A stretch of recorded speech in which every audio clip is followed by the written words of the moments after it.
caérate un chaparrón. De la mano de los siglos, pero también de la reflexión y del arte, vamos a ir de la mano con Lucía Montejo, historiadora del arte y profesora a la que podéis seguir en su cuenta de Instagram profesional, Hojas de Acanto, donde tienen contenidos tan interesantes como este que nos va a traer Güey a sentir Asturias. Lucía, buenas noches. Buenas noches, Arantxa. Güey, vamos a falar de mujeres artistas, ¿verdad? Mujeres creadores que desendolcaron el sollabor a lo largo de toda la historia, pero que el su trabajo, desgraciadamente, non siempre conocemos, o quizá ves non con la misma fondura que el de los paisanos. Contanos, mujeres artistas, ¿qué conocemos y qué nos queda por conocer? Pues conocemos cada vez más, pero todavía bien poco en comparanza con lo que hay.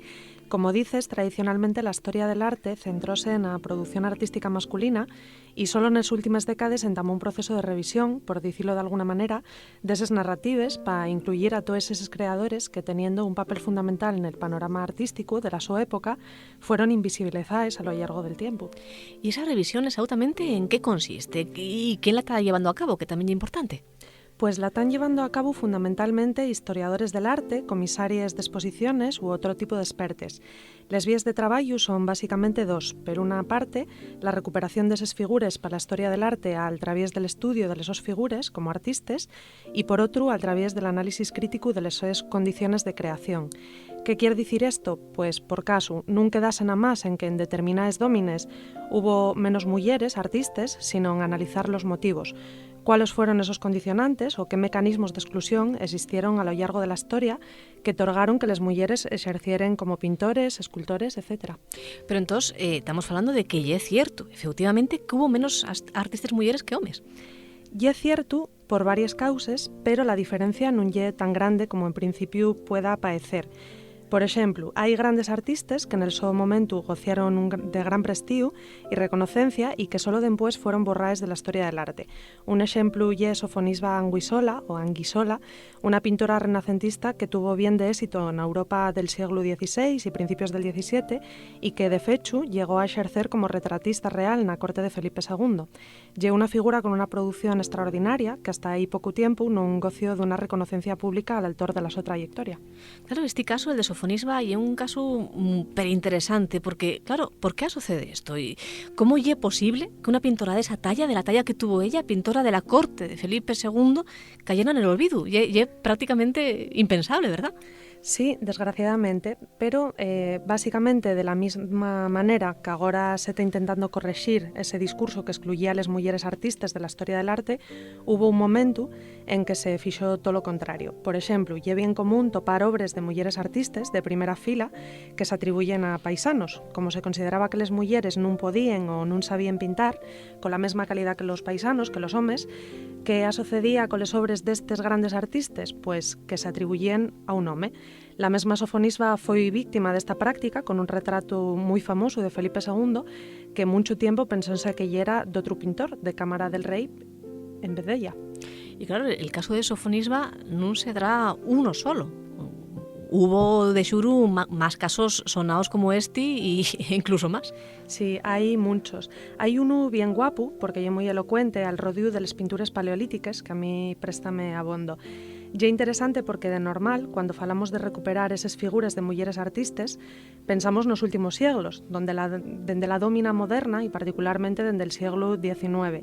Pero las mujeres siempre participaron en mayor o en menor medida de la creación y este es un buen ejemplo de ello. Básicamente, en el año 2002, John Manning, un profesor de biología de evolución de una universidad británica, descubrió que hay una relación en la medida de los dedos de la mano que es común a toda la especie humana, pero que difiere entre hombres y mujeres. Este descubrimiento aplicóse unos años más tarde, en 2005, en Francia, para medir las manos que aparecen en pinturas rupestres de varios países, en diferentes continentes, gracias a un programa de ordenador. Bueno, pues los resultados fueron que solo la mitad de las manos son de hombres, mientras que la otra mitad son de mujeres. Y es decir, ahí tendríamos a las nuestras primeras mujeres artistas en la prehistoria. Claro, y es verdad, porque cuando uno piensa en el artista rupestre, en el artista de las cueves, pues siempre piensa en un paisano y evidentemente pues no tenemos pruebas, bueno, tenemos pruebas xusto pa xusto lo contrario, ¿verdad? Y al rodio de las artistas contemporáneas, Lucía, ¿cuándo se produce ese salto para la artista contemporánea? Por una parte empieza a haber muchas más mujeres en esa domina que consiguen cierta fama, pero por otra lo cierto es que no llegó a haber una liberación plena en ese sen.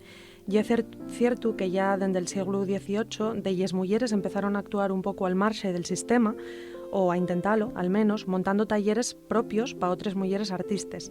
Pero esto non era más que la contrapartida, digamos, a la exclusión de los circuitos del arte más académico. Da que he parecido a sucede en el siglo XIX. La educación artística va popularizándose entre las mulleres de clase alta, pero con restricciones. Por ejemplo, non estaba bien visto que una muller que se dedicara a la escultura, porque pensaban que tenía un componente más manual que intelectual, y na pintura les temáticas que se consideraban aptes para mulleres yeren pintures de flores, bodegones, etc. Además, considerábase que era un entretenimiento y, por tanto, non estaba bien visto que cobraren por ello, con lo cual non llegaban a considerarse profesionales del arte, a diferencia de los sus compañeros varones. Estes básicamente fueron las condiciones de partida de los artistas a principios del siglo XX. Pero el número fue creciendo, pero los condicionantes estructurales calteníanse. Por caso, lle bien común atopar mulleres que na súa mocedad, ou máis bien mientras siguen solteres, dedíquense a la creación artística, pero que abandonen la actividad cuando se casen o cuando tienen fíos. En España tenemos un buen ejemplo, una pintora Ángeles Santos, lle un artista que tuvo mucho éxito dende bien ceo, de algunas de los mejores obras, que, como el autorretrato o Un mundo, les pintó con 17, 18 años y tuvo mucho reconocimiento. ¿Qué ocurrió con Ángeles Santos? Pues que se casó, tuvo un fío y dejó de pintar. Estamos hablando del principios del siglo XX en España. Podemos falar, Lucía, de artistas internacionales en España, en el nuestro país? Esto creadores, pintores, que la su importancia trascienda les fronteres, que vayan más allá de los Pirineos. Sí, hayles. Podemos poner el caso de María Blanchard, por ejemplo. María Blanchard foi unha pintora cántabra que se formó en Madrid y que ya en 1906-1908 participó en la exposición de la Real Academia de Bellas Artes de San Fernando. En esta última, además, consiguió la tercera medalla.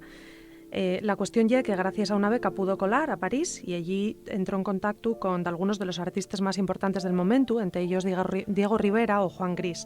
Lle una muller que non solo movióse nos círculos cubistas de la vanguardia parisina, sino que foi unha artista destacada dentro de ellos. Por exemplo, precisamente apúntase a la súa influencia na obra de Juan Gris, que lle un artista cubista bien conocido, mientras que ella, una vegada más, non tuvo la mesma reconocencia a pesar de ser una figura bien relevante en esa vanguardia española en París. Vamos a abrir un melón, Lucía. Siempre va a destacarse, los historiadores vamos a destacar la puxanza cultural que hubo na Segunda República. Puede considerarse o non que tuvo un impacto positivo para las mujeres, en este caso de las mujeres? Podemos decir que tuvo un impacto, sí, de la misma manera que lo tuvo na vida de las mulleres en general. Hai que tener en cuenta que foi un momento de reconocencia de derechos, por exemplo, en términos laborales o de acceso a la educación. Esto é bien importante porque facilitar la profesionalización puede ayudar, pero realmente estamos falando de un plazo de tiempo bien curto y, por tanto, mientras noutros aspectos avanzóse en forma, nel ámbito de la creación artística femenina non hebo tiempo para que esos cambios surtieran efecto. Patricia Mayallo, que é unha historiadora del arte, especialista en arte contemporáneo y sobremanera mulleres artistas, siempre dice que hubo más continuidad que cambios. En cualquier caso, la llegada de la guerra civil destrozó les poques mellores que pudiera haber, claro, y además provocó que la plana mayor de la intelectualidad, incluyes les artistes, marcharen al exilio. Y anguaño, ¿cómo estamos? ¿Estamos mejor? ¿Estamos peor? ¿Hay esperanza? Yo creo que sí, que hay esperanza. Da que avanzamos, pero non lo suficiente. Los museos siguen calteniendo en esos colecciones permanentes un sesgo bien fuerte, nesisen heredau del pasado, pero parece que empieza a haber cambios. El año pasado, por ejemplo, el Museo del Prado inauguró la exposición Invitadas, que ainda se puede visitar, analizando cómo las artes visuales sofitaban una determinada concepción de la mujer en el siglo XIX y principios del XX, y fai tan solo unos días el director del museo, Miguel Falomir, anunció que se iba a reorganizar la exposición de la colección permanente y que se iban a incluir más mujeres artistas, en la sala del 19 concretamente. Entonces, bueno, parece que aunque despacín empieza a haber gestos, nesisen, y eso ya es lo importante. Esperemos que vayan un poquillín más rápido. A ver si es verdad, sí, que ya llevamos esperando muchos años. Muchas gracias, Lucía, y vémonos otra semana más en Sentir Asturias. Bueno, quizás no la semana siguiente, pero dentro de poquitín. Dentro de poquitín. Muchas gracias, Arantxa, un placer.